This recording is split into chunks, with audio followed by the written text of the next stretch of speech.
First off, on behalf of the USPTA and Penn and Head, I'm really glad to be here. I've been here a couple days. I got to go into a few other seminars and clinics, and what's really good is I know a lot more today on Friday than when I got here on Wednesday. Just learning from everybody, picking up new stuff, and that's what this is all about. You know, and there's some things today that I'm going to share with everybody, and hopefully one or two things you can apply to what you're doing, whether it be at the club level or you got some aspiring juniors, or no matter what level you teach at. That's what this is all about. Every day trying to get better. Every day trying to improve yourself. You know, try to learn as much as you can and try to go out there and present it just to better yourself every single day. One of the things I'm going to do today, I got a couple juniors that I work with that have come up with me to just kind of show you what I would do with a player, say at 9 years old, and how I would take someone and build things methodically.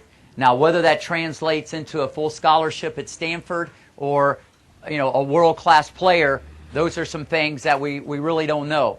But what I want to do is just go through that process. And then I have another student who, if some of you were in Las Vegas, he's here with me again too, and he's 6 years old. So how you teach someone at 9 years old, or how you teach someone at 6 years old, or someone on the Pro Tour is very different. And there's a lot of information out there of how to hit a forehand and how to hit a backhand, how to serve, how to play, and you got to know exactly who you're addressing, and you got to know exactly what the plan is. And what I'm going to do is, one of the players with me today is Dominique Bell. It's a very interesting story because at 9 years old, her mother came to me and wanted me to take a look about her tennis ability. And this is a true story. And the first thing I'm always curious about is the genetic or the athletic background of the parents.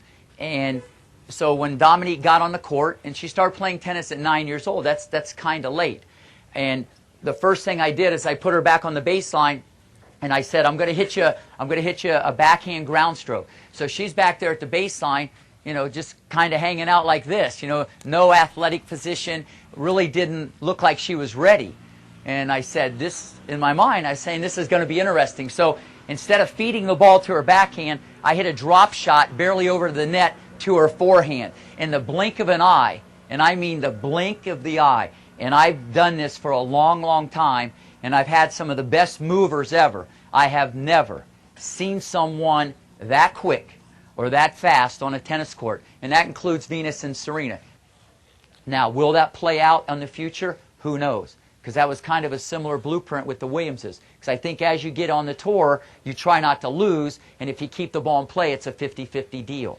You can just use your athleticism.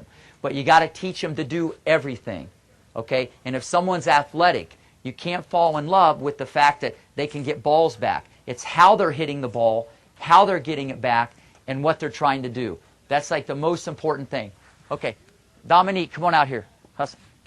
Could you give her a hand? She drove up from Deerfield Beach with her parents. Good job. Keep bouncing. Okay, so what we're going to do, I'm going to do something a little bit different than I normally would do.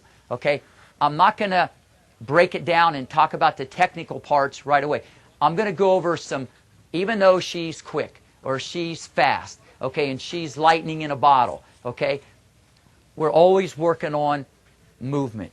And what I'm going to do is a few movement drills that I'd not just do with her, I would do with a lot of the students, because as the game gets quicker and faster, movement is what this is all about. Like I said, you can get quicker and faster by getting smarter. But even though she's quick, she has to get quicker. Even though she's fast, she has to get faster. Okay, let's come on back here to the baseline.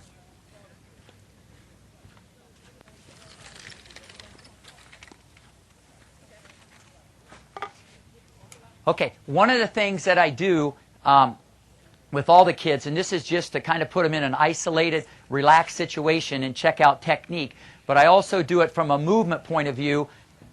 I'll just put them back at the baseline and move them around, and I want to work on agility. See, a lot of times people, when you go up and back, left and right, in and out, and you're working the angles of the court, you can almost simulate, okay, what is going to happen in a match. And that's what I do with a lot of the students. Not only am I working on the technical part, okay, I want to just check out the movement, the balance, the coordination, see if she's crossing over with her feet, see if she's hitting an open stance, a reverse pivot, or whatever. So this is a basic thing that I think everybody should do with their students, just to take the temperature with the technical part. Let's just take some stuff down the line.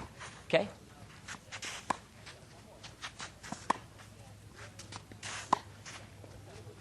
Way to create space, way to create space. Here we go.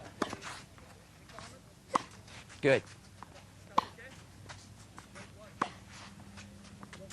Swing volley. Good. Swing volley. Good.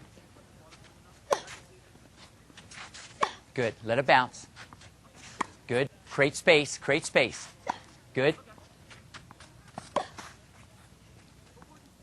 Good. Good. Up.